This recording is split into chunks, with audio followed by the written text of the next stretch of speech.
All right. So I think my plan is I'm going to go ahead and finish up chapter ones for the last four subjects that I'm reading. And then I will do a random number generator. Let's do equals, let's do count equals count.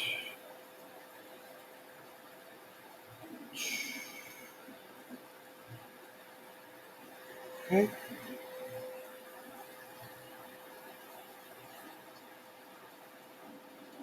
Oh,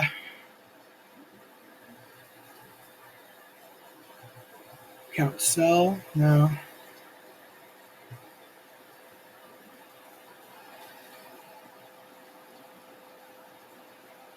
Count blank.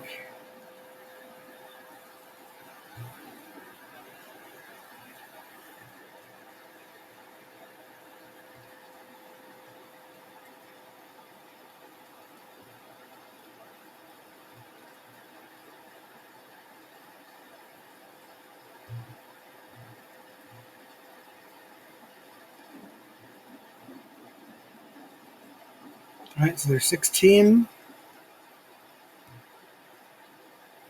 Okay, equals rand between ones 16.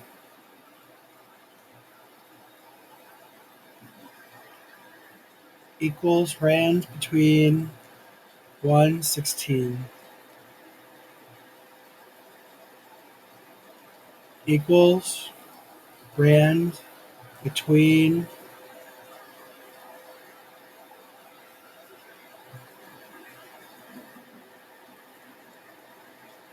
oops.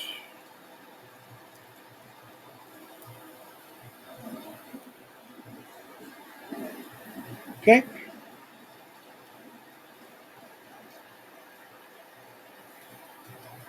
Perfect. So let's do this. 8. So I would go 1, 2, 3, 4, 5, 6, 7, 8, and then I would read a philosophy chapter. Cool. I like that.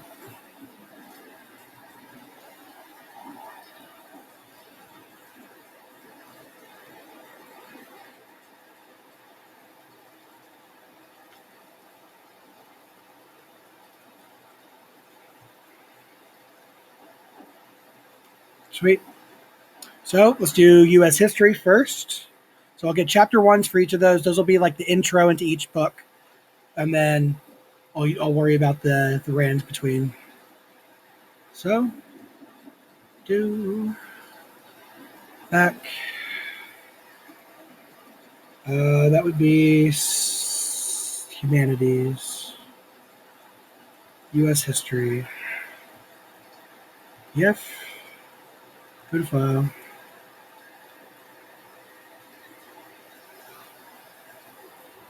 Okay.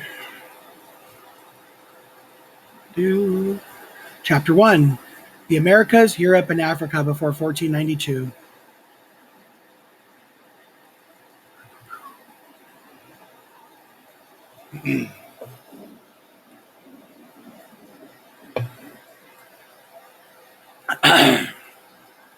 Chapter outline. The Americas. Europe on the brink of change. West Africa and the role of slavery. Introduction. Globalization, the ever-increasing interconnectedness of the world, is not a new phenomenon, but it accelerated when Western Europeans discovered the riches of the East.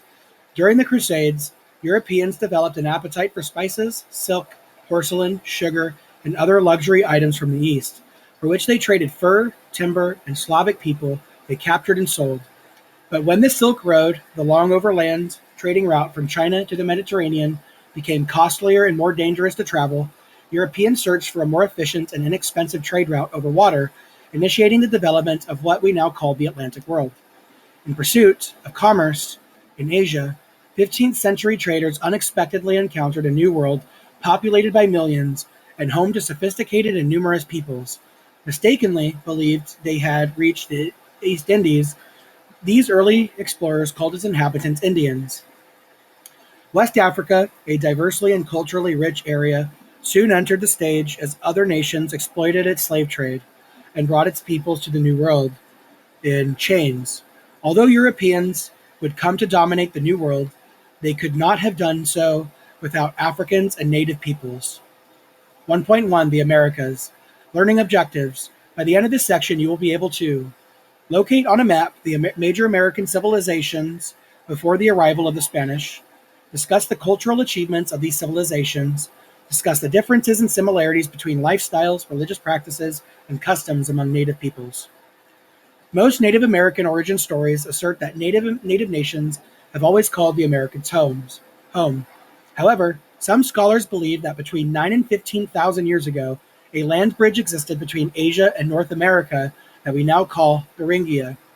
The first inhabitants of what would be named the Americas migrated across the bridge in search of food.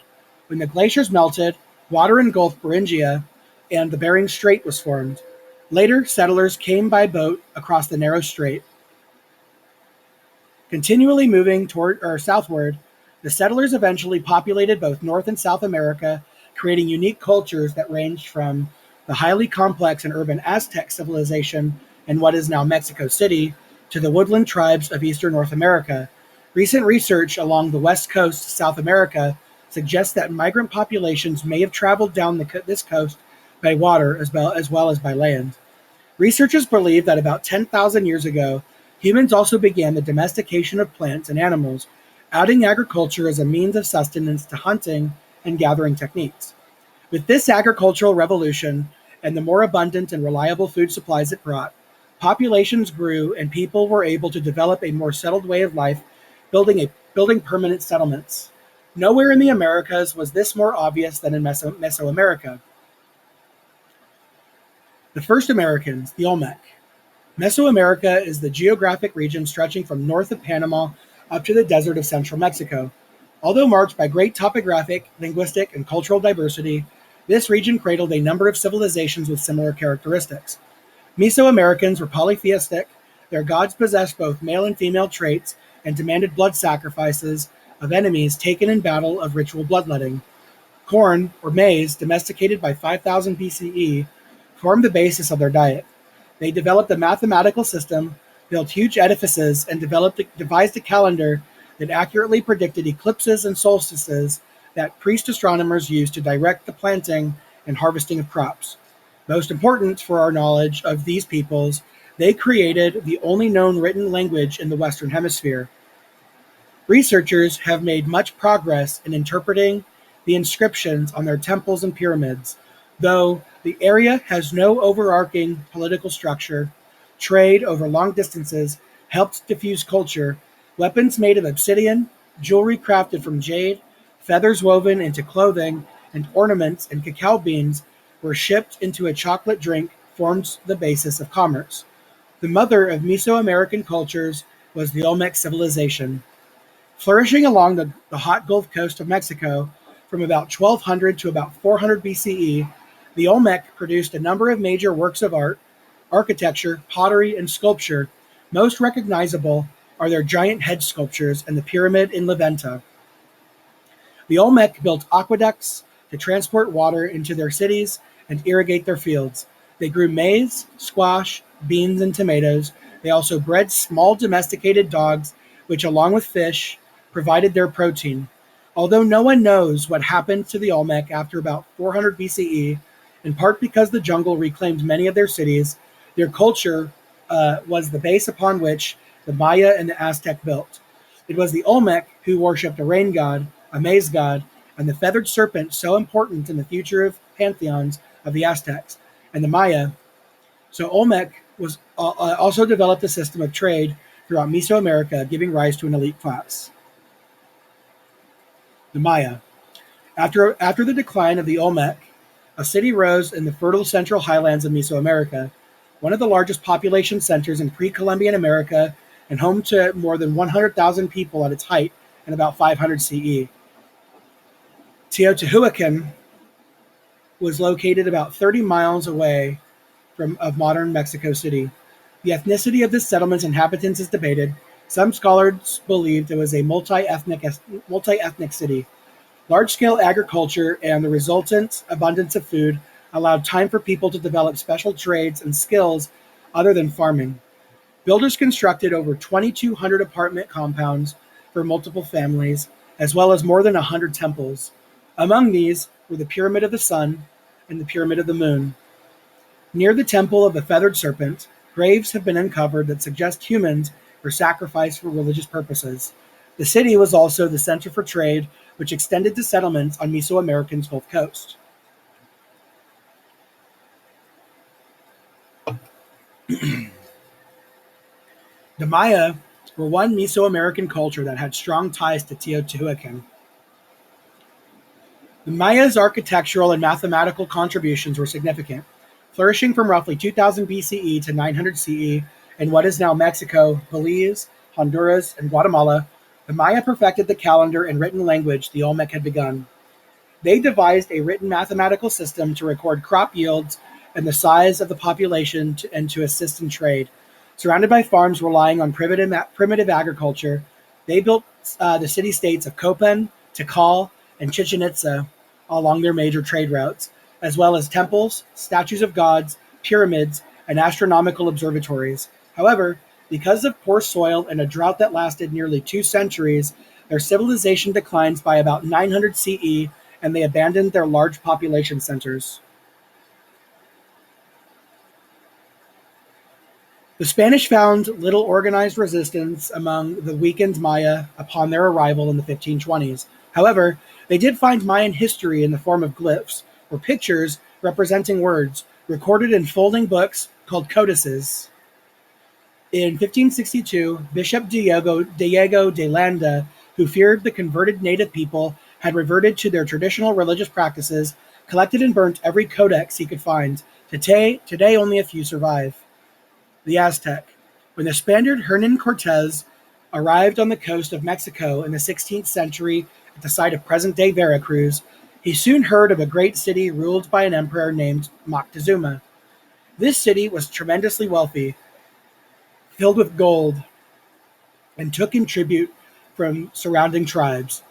The riches and complexity Cortez found when he arrived at that city, known as Tenochtitlan, were far beyond anything he or his men had ever seen. According to legend, a warlike people called the Aztec had left a city called Aztlan and traveled south to the site of present-day Mexico City. In 1325, they began construction of Tenochtitlan on an island of Lake Texcoco. By 1518, when Cortez arrived, this settlement contained upward of 200,000 inhabitants and was certainly the largest city in the Western Hemisphere at that time, and probably larger than any European city. One of Cortez's soldiers, Bernal Diaz del Castillo, recorded his impressions upon first seeing it. When we saw so many cities and villages built in the water and other great towns on dry land, we were amazed and said it was like the enchantments, on account of the great towers and quays and buildings rising from the water, and all built of masonry. And some of our soldiers even asked whether the things we saw there were not a dream. I do not know how to describe it, seeing things as we did that had never been heard or seen before, nor even been dreamed about. Unlike the dirty, fetid cities of Europe at the time, Tenochtitlan was well-planned, clean, and orderly. The city had neighborhoods for specific occupations, a trash collection system, markets, 2 aqueducts bringing in fresh water, and public buildings and temples. Unlike the Spanish, Aztecs bathed daily, and wealthy homes might even contain a steam bath. A labor force of enslaved people from subjugated neighboring tribes had built the fabulous city and the 3 causeways that connected it to the mainland. To farm, the Aztec constructed barges made of reeds and filled them with fertile soil. Lake water constantly irrigated these chinampas, or floating gardens, which are still in use and can be seen today in Xochimilco, a district of Mexico City. Each god in the Aztec pantheon represented and ruled an aspect of the natural world, such as the heavens, farming, rain, fertility, sacrifice, and combat. A ruling class of warriors, nobles, and priests performed ritual human sacrifice daily to sustain the sun on its long journey across the sky, to appease or feed the gods, and to stimulate agricultural production. The sacrificial ceremony included cutting open the chest of a criminal or captured warrior with an obsidian knife and removing the still beating heart. The Inca. In South America, the most highly developed and complex society was that of the Inca, whose name means lord or ruler in the Andean language called Chekwa. At its height in the 15th and 16th centuries, the Inca Empire, located on the Pacific coast and straddling the Andes Mountains, extending some 2,500 miles. It stretched from modern-day Colombia in the north to Chile in the south and included cities built at an altitude of 14,000 feet above sea level. Its road system, kept free of debris and repaired by workers stationed at varying intervals, rivaled that of the Romans and efficiently connected the sprawling empire. The Inca, like all other pre-Columbian societies, did not use axle-mounted wheels for transportation. They built stepped roads to ascend and descend the steep slopes of the Andes. These would have been impractical for wheeled vehicles, but worked well for pedestrians. These roads enabled the rapid movement of the highly trained Incan army. Also, like the Romans, the Inca were effective administrators. Runners called chasqui traversed the roads in a continuous relay system, ensuring quick communication over long distances. The Inca had no system of writing, however. They communicated and kept records using a system of colored strings and knots called the quipu.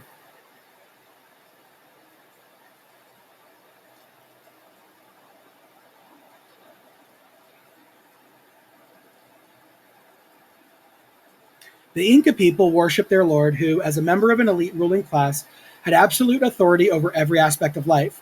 Much like feudal lords in Europe at the time, the ruling class lived off the labor of the peasants, collecting vast wealth that accompanied them as they went, mummified into the next life. The Inca farmed corn, beans, squash, quinoa, and the indigenous potato on terraced land they hacked from the steep mountains. Peasants received only one-third of their crops for themselves. The Inca ruler required a third, and a third was set aside in a kind of welfare system for those unable to work. Huge storehouses were filled with food for times of need. Each peasant also worked for the Inca ruler in a number of days per month on public works projects, a requirement known as the mita. For example, peasants constructed rope bridges made of grass to span the mountains above fast-flowing icy rivers. In return, the Lord provided laws, protection, and relief in times of famine. The Inca worshipped the sun god Inti and called gold the sweat of the sun. Unlike the Maya and the Aztecs, they rarely practiced human sacrifice and usually offered the gods food, clothing, and coca leaves in times of dire emergency. However, such as in the aftermath of earthquakes, volcanoes, or crop failure, they resorted to sacrificing prisoners. The ultimate sacrifice was children, who were especially selected and well fed. The Inca believed these children would immediately go to a much better afterlife. In 1911, the American historian Hiram Bingham uncovered the lost Incan city of Machu Picchu. Located about 50 miles northwest of Cusco, Peru, at an altitude of about 8,000 feet, the city had been built in 1450 and inexplicably abandoned roughly 100 years later. Scholars believe the city was used for religious ceremonial purposes and housed the priesthood. The architectural beauty of this city is unrivaled, using only the strength of human labor and no machines. The Inca constructed walls and buildings of polished stones, some weighing over 50 tons, that were fitted together perfectly without the use of mortar. In 1983, UNESCO designated the ruined city a World Heritage Site. Native Americans. With few exceptions, the North American native cultures were much more widely dispersed than the Mayan, Aztec, and Incan societies, and did not have their population size or organized social structures. Although the cultivation of corn had made its way north, many native people still practiced hunting and gathering. Horses, first introduced by the Spanish, allowed the plains native to more easily flow and hunt the huge herds of bison. A few societies had evolved into relatively complex forms, but they were already in decline at the time of Christopher Columbus's arrival. In the southwestern part of today's United States dwell several groups we collectively call the Pueblo. The Spanish first gave them this name, which means town or village. Because they lived in towns or villages of permanent stone and mud buildings with thatched roofs like present-day apartment houses, these buildings had multiple stories, each with multiple rooms. The three main groups of the Pueblo people were the Mangalan, Hohokam, and Anasazi. The Mangalan thrived at the Mimbres Valley from about 150 BCE to 1450 CE. They developed a distinctive artistic style for painting bowls with finely drawn geometric figures and wildlife, especially birds, in black on a white background. Beginning in about 600 CE, the Hohokam built an extensive irrigation system of canals to irrigate the desert and grow fields of corn, bean, and squash. By 1300, their crop yields were supporting the most highly populated settlements in the southwest. The Hohokam decorated pottery with a red on buff design and made jewelry of turquoise. In the high desert of New Mexico, the Anasazi, whose name means ancient enemy or ancient ones, carved homes from steep cliffs accessed by ladders or ropes that could be pulled in at night or in case of enemy attack. Roads extending some 180 miles connected the Pueblo's smaller urban centers to each other and to Chaco Canyon, which by 1050 CE had become the administrative, religious, and cultural center of their civilization. A century later, however, probably because of drought, the Pueblo peoples abandoned their cities. Their present-day descendants include the Hopi and Zuni tribes, the indigenous groups who lived in the present-day Ohio River Valley and achieved their cultural apex from the 1st century CE to 400 CE, are collectively known as the Hopewell culture. Their settlements, unlike those of the Southwest, were small hamlets. They lived in wattle and daub houses and practiced agriculture, which they supplemented by hunting and fishing. Utilizing waterways, they developed trade routes stretching from Canada to Louisiana, where they exchanged goods with other tribes and negotiated in many different languages. From the coast, they received shells, from Canada, copper, and from the Rocky Mountains, obsidian. With these materials, they created necklaces, woven mats, and exquisite carvings. What remains of their culture today are huge burial mounds and earthworks. Many of the mounds that were opened by archaeologists contain artworks and other goods that indicate their society was socially stratified. Perhaps the largest indigenous cultural and population center in North America was located along the Mississippi River near present-day St. Louis. At its height, in about 1100 CE, this 5-square-mile city, now called Cahokia, was home to more than 10,000 residents. Tens of thousands more lived on farms surrounding the urban center.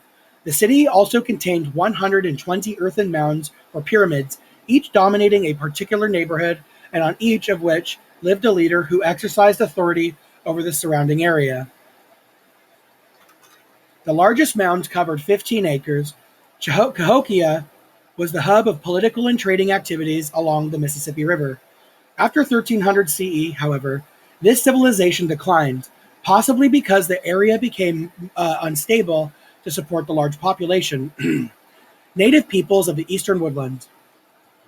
Encouraged by the wealth found by the Spanish and the settled civilizations to the south, 15th and 16th century English, Dutch, and French explorers expected to discover the same in North America.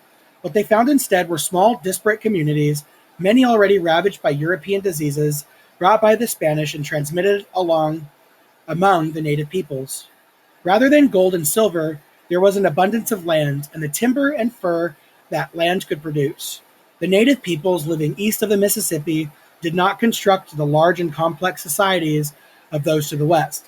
Because they lived in small autonomous clans of tribal units, each group adapted to the specific environment in which it lived. These groups were by no means unified. The warfare among tribes was common as they sought to increase their hunting and fishing areas. Still, these tribes shared some common traits. A leader or group of tribal leaders made decisions, and although the leader was a man, usually the woman selected and counseled him. Gender roles were not as fixed as they were in the patriarchal societies of Europe, Mesoamerica, and South America. Women typically cultivated corn, beans, and squash, and harvested nuts and berries, while men hunted, fished, and provided protection. But both took responsibility for raising children, and most major native societies in the East were matriarchal. In tribes, as the Iroquois, Lenape, Muskogee, and Cherokee women had both power and influence. They counseled and passed on the traditions of the tribe. These complementary gender roles changed dramatically with the coming of the Europeans, who introduced, sometimes forcibly, their own customs and traditions to the natives. Clashing beliefs about land ownership and use of the environment would be the greatest area of conflict with Europeans. Although tribes often claimed the right to certain hunting grounds, usually identified by some geographical landmark, native peoples did not practice, or in general, even have the concept of private ownership of land. The European Christian worldview, on the other hand, viewed land as the source of wealth. According to the Christian Bible, God created humanity in his own image, with the commands to use and subdue the rest of creation, which included not only land, but also all animal life. Land and the game that populated it, they believed, were there for the taking. 1.2 Europe on the brink of change. Learning objectives. By the end of this section, you will be able to describe the European societies that engaged in conversion, conquest, and commerce. Discuss the motives for and mechanisms of early European exploration. Okay. The fall of the Roman Empire and the beginning of the European Renaissance in the late 14th century roughly bookends the period we call the Middle Ages. Without a dominant centralized power or overarching cultural hub, Europe experienced political and military discord during this time. Its inhabitants retreated into walled cities, fearing marauding pillagers, including Vikings, Mongols, Arabs, and Magyars. In return for protection, they submitted to powerful lords and their armies of knights. In their brief, hard lives, few people traveled more than 10 miles from the place they were born. The Christian Church remained intact, however, and emerged from the period as a unified and powerful institution. Priests tucked away in monasteries kept knowledge alive by collecting and copying religious and secular manuscripts, often adding beautiful drawings or artwork. Social and economic devastation arrived in the 1340s, however, when Genoese merchants, returning from the Black Sea, unwittingly brought with them a rat-borne and highly contagious disease known as the bubonic plague. In a few short years, it had killed many millions, about one-third of Europe's population. A different strain, spread by airborne germs, also killed many. Together, these two are collectively called the Black Death. Entire villages disappeared. A high birth rate, however, coupled with bountiful harvests, meant that the population grew during the next century. By 1450, a newly rejuvenated European society was on the brink of tremendous change. Life in feudal Europe.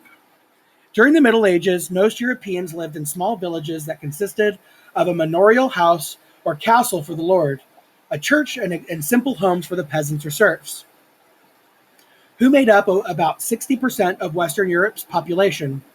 Hundreds of these castles and walled cities remain all over Europe. Europe's feudal society was a mutually supported system. The lords owned the land, knights gave military service to a lord and carried out his justice, serfs worked the land in return for the protection offered by the lord's castle or the walls of his city, into which they fled in times of danger from invaders.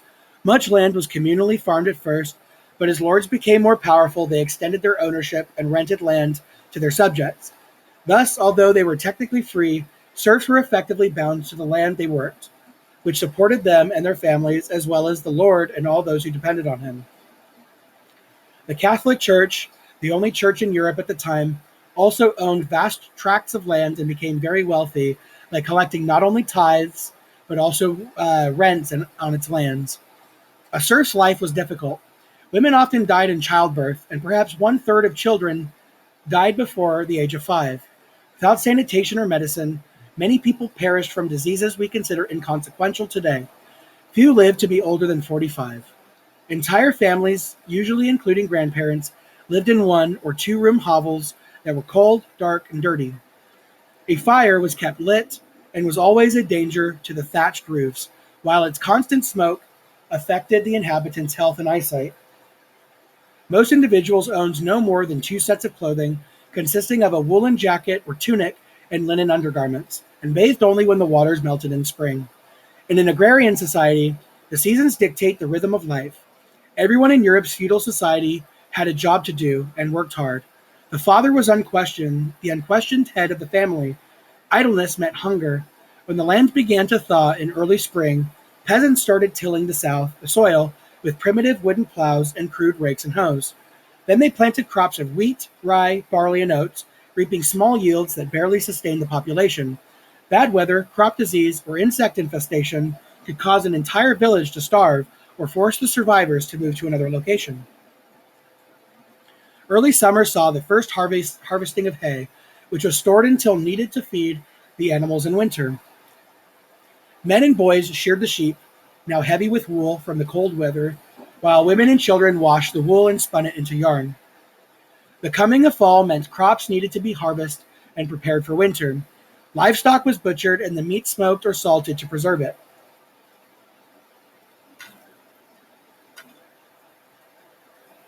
With the harvest in and the provisions stored, fall was also the time for celebrating and giving thanks to God. Winter brought the people indoors to weave yarn into fabric, sew clothing, thresh grain, and keep the fires going. Everyone celebrated the birth of Christ in conjunction with the winter solstice. The Church and Society. After the fall of Rome, the Christian Church, united in dogma but unofficially divided into Western and Eastern branches, was the only organized institution in medieval Europe. In 1054, the Eastern branch of Christianity, led by the Patriarch of Constantinople, established its center in Constantinople and adopted the Greek language for its services. The Western branch, under the Pope, remained in Rome, becoming known as the Roman Catholic Church, and continuing to use Latin. Following this split, known as the Great Schism,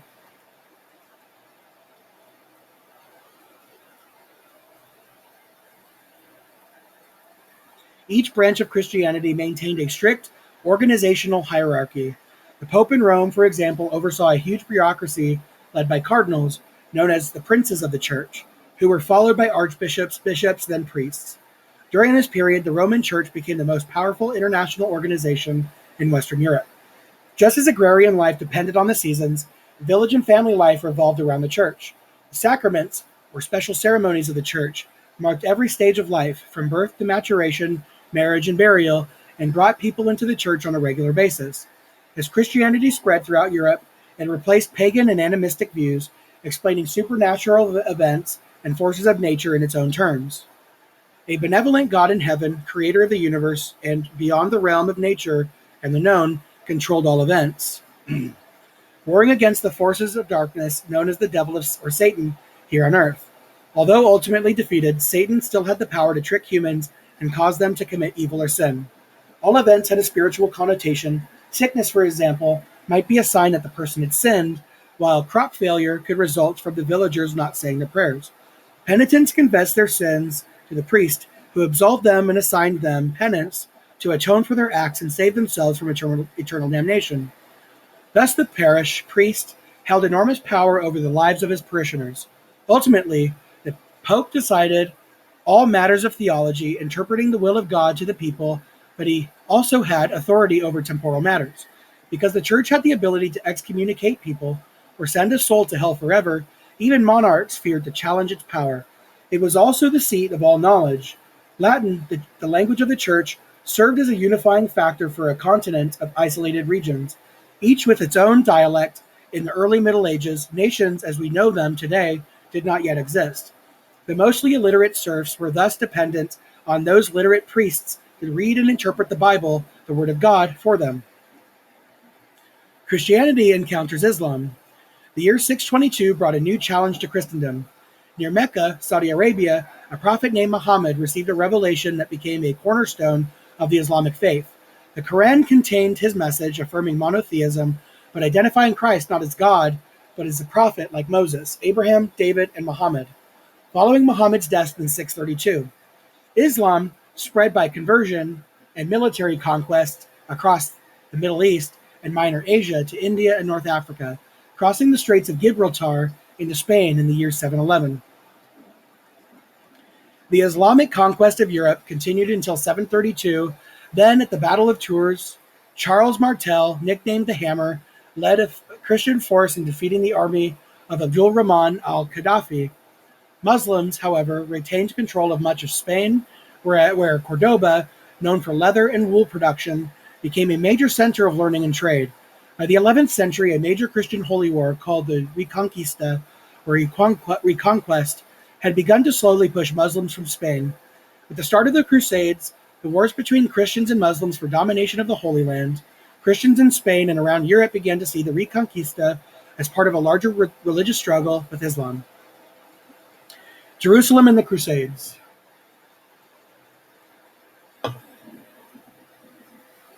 The city of Jerusalem is a holy site for Jews, Christians, and Muslims. It was here King Solomon built the temple in the 10th century BCE. It was here the Romans crucified Jesus in 33 CE. And from here, Christians maintain he ascended into heaven, promising to return.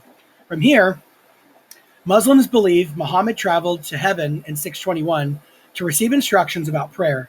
Thus, claims on the area go deep, and emotions about it run high among followers of all three faiths. Evidence exists that the three religions lived in harmony for centuries. In 1095, however, European Christians decided not only to retake the holy city from Muslim rulers, but also to conquer what they called the Holy Lands, an area that extended from modern-day Turkey in the north, along the Mediterranean coast to the Sinai Peninsula, and that was also held by Muslims. The Crusades had begun. Religious zeal motivated the knights who participated in the four Crusades. Adventure, the chance to win land and a title, and the Church's promise of wholesale forgiveness of sins also motivated many. The Crusaders, mostly French knights, retook Jerusalem in June 1099 amid horrific slaughter. A French writer who accompanied them recorded this eyewitness account. On the top of Solomon's temple, to which they had climbed in fleeing, many were shot to death with arrows and cast down headlong from the roof. Within this temple, about 10,000 were beheaded. If you had been there, your feet would have been stained up to the ankles with the blood of the slain. What more shall I tell? Not one of them was allowed to live. They did not spare the women and children. A Muslim eyewitness also described how the conquerors stripped the temple of its wealth and looted private homes. In 1187, under the legendary leader Saladin, Muslim forces took back the city. Reaction from Europe was swift as King Richard I of England, a Lionheart, joined others to mount yet another action. The battle for the Holy Lands did not conclude until the Crusaders lost their Mediterranean stronghold at Acre in 1291, and the last of the Christians left the area a few years later. The Crusades had lasting effects, both positive and negative. On the negative side, the wide-scale persecution of Jews began. Christians classed them with the infidel Muslims and labeled them the killers of Christ. In the coming centuries, kings either expelled Jews from their kingdoms or forced them to pay heavy tributes for the privilege of remaining. Muslim-Christian hatred also festered, and intolerance grew. On the positive side, maritime trade between East and West expanded, as Crusaders experienced the feel of silk, the taste of spices, and the utility of porcelain. Desire for these products created new markets for merchants. In particular, the Adriatic port city of Venice prospered enormously from trade with Islamic merchants. Merchant ships brought Europeans valuable goods, traveling between the port cities of Western Europe and the East from the 10th century on. Along routes collectively labeled the Silk Road. From the days of their early adventurer Marco Polo, Venetian sailors had traveled to ports on the Black Sea and established their own colonies along the Mediterranean coast. However, transporting goods along the old Silk Road was costly, slow, and unprofitable. Muslim middlemen collected taxes as the goods changed hands. Robbers waited to ambush the treasure-laden caravans. A direct water route to the east, cutting out the land portion of the trip, had to be found, as well as seeking a water passage to the wealthy cities in the east. Sailors wanted to find a route to the exotic and wealthy spice islands in modern-day Indonesia, whose location was kept secret by Muslim rulers. Longtime rivals of Venice, the merchants of Genoa and Florence, also looked west. The Iberian Peninsula.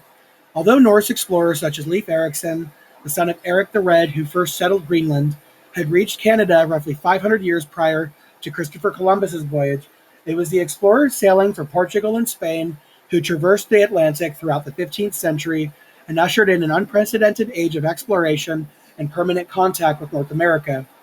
Located on the extreme western edge of Europe, Portugal, with its port city of Lisbon, soon became the center for merchants desiring to undercut the Venetians' hold on trade. With a population of about 1 million and supported by its ruler Prince Henry, whom historians called the Navigator, this independent kingdom fostered exploration of and trade with Western Africa. Skilled shipbuilders and navigators who took advantage of maps from all over Europe, Portuguese sailors used triangular sails and built lighter vessels called caravels that could sail down the African coast. Just to the east of Portugal, King Ferdinand of Aragon married Queen Isabella of Castile in 1469, uniting two of the most powerful independent kingdoms on the Iberian Peninsula and laying the foundation for the modern nation of Spain. Isabella, motivated by strong religious zeal, was instrumental in beginning the Inquisition in 1480, a brutal campaign to root out Jews and Muslims who had seemingly converted to Christianity but secretly continued to practice their faith, as well as other heretics. This powerful couple ruled for the next 25 years, centralizing authority and funding exploration and trade with the East.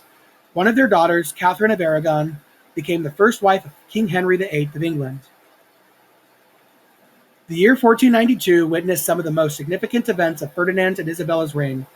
The couple oversaw the final expulsion of North American Muslims from the Kingdom of Granada, bringing the nearly 800-year Reconquista to an end.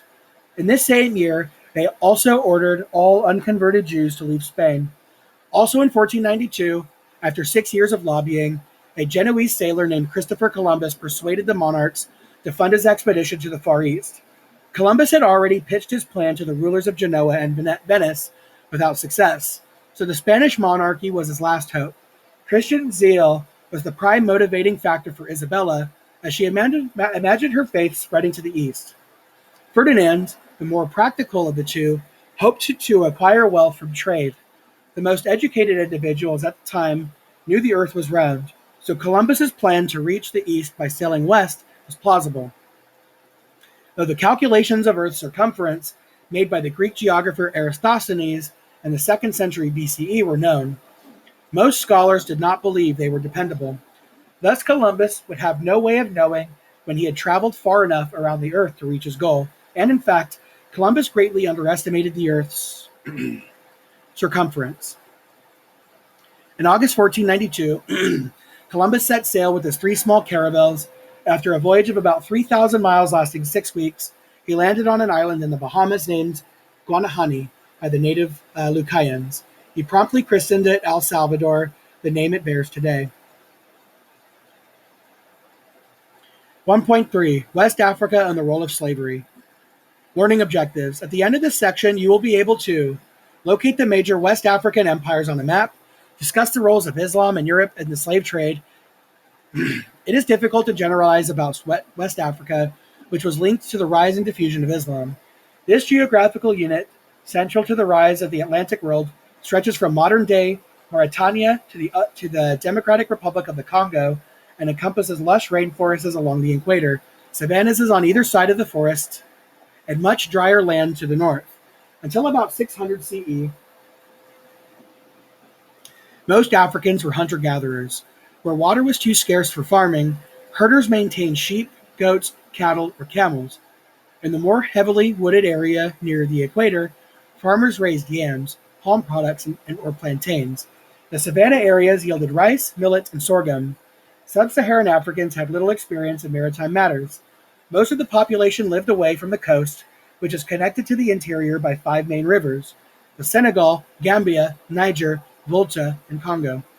Although there were large trading centers along these rivers, most West Africans lived in small villages and identified with their extended family or their clan. Wives, children, and dependents were a sign of wealth among men, and polygyny, the practice of having more than one wife at a time, was widespread. In a time of need, relatives, however far away, were counted upon to assist in supplying food or security. Because of the clannish nature of African society, we was associated with the village and family members, while they included everyone else. Hundreds of separate dialects emerged. In modern Nigeria, nearly 500 are still spoken. In the major African empires, following the death of the Prophet Muhammad in 632 CE, Islam continued to spread quickly across North Africa, bringing not only a unifying faith but a political and legal structure as well. As lands fell under the control of Muslim armies, they instituted Islamic rule and legal structures as local chieftains converted, usually under penalty of death. Only those who had converted to Islam could rule and be engaged in trade. The first major empire to emerge in West Africa was the Ghana Empire. By 750, the Soninke farmers of the sub-Sahara had become wealthy by taxing the trade that passed through their area. For instance, the Niger River basin supplied gold to the Berber and Arab traders from west of the Nile Valley, who brought cloth, weapons, and manufactured goods into the interior. Huge Saharan salt mines supplied the life-sustaining mineral to the Mediterranean coast of Africa and inland areas. By 900, the monotheistic Muslims controlled most of this trade and had converted many of the African ruling elite. The majority of the population, however, maintained their tribal animalistic practices, which gave living attributes to non-living objects, such as mountains, rivers, and wind. Because Ghana's king controlled the gold supply, he was able to maintain price controls and afford a strong military. Soon, however, a new kingdom emerged. But by 1200 CE, under the leadership of Sundiata Keita, Mali had replaced Ghana as the leading state in West Africa. After Sundiata's rule, the court converted to Islam, and Muslim scribes played a large part in administration and government. Miners then discovered huge new deposits of gold east of the Niger River.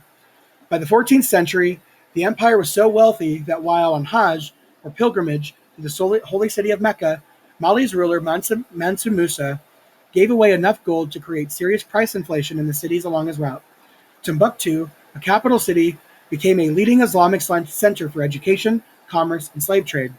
Meanwhile, in the east, the city of Gao became increasingly strong under the leadership of Sani Ali, and soon eclipsed Mali's power. Timbuktu sought Ali's assistance in repelling the Tuaregs from the north. By 1500, however, the Tuareg Empire of Songhai had eclipsed Mali, where weak and ineffective leadership prevailed. The role of slavery. The institution of slavery is not a recent phenomenon. Most civilizations have practiced some form of human bondage and servitude, and African empires were no different. Famine or fear of stronger enemies might force one tribe to ask another for help and give themselves in a type of bondage in exchange. Similar to the European serf system, those seeking protection or relief from starvation would become the servants of those who provided relief. Debt might also be worked off through a form of servitude. Typically, these servants became a part of extended tribal family.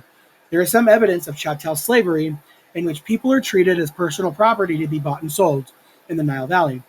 It appears there was a slave trade route in the Sahara that brought sub-Saharan Africans to Rome, which had enslaved people from all over the world.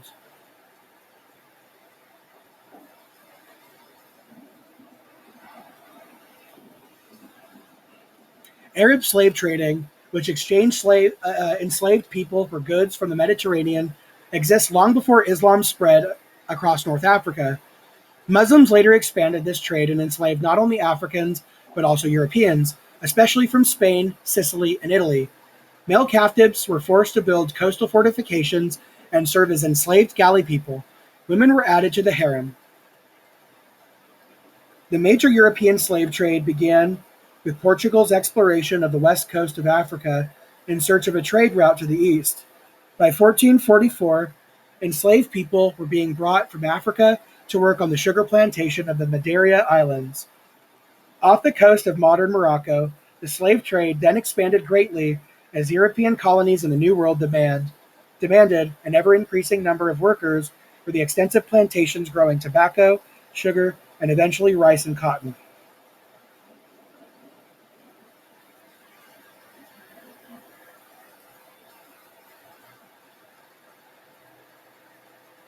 In the New World, the institution of slavery assumed a new aspect when the mercantilist system demanded a permanent, identifiable, and plentiful labor supply.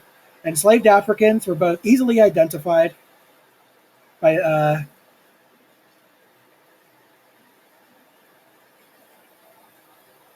and plentiful because of the thriving slave trade. This led to a race-based slavery system in the New World, unlike any bondage system that had come before. Initially, the Spanish tried to force native people to farm their crops.